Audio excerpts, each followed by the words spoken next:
Welcome to the East-West Seed Knowledge Transfer Learning Farm at Ahmadu Bello University in Kaduna State, Nigeria.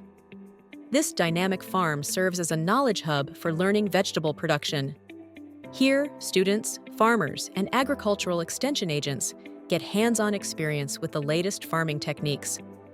Our learning farm functions as a living classroom, offering practical training in every aspect of vegetable production, from soil health to pest management.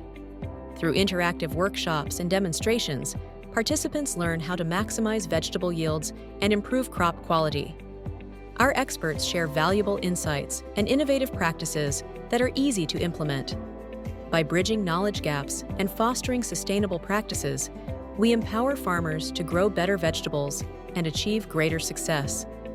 The Learning Farm is open to all vegetable farmers interested in improving their yield and profit.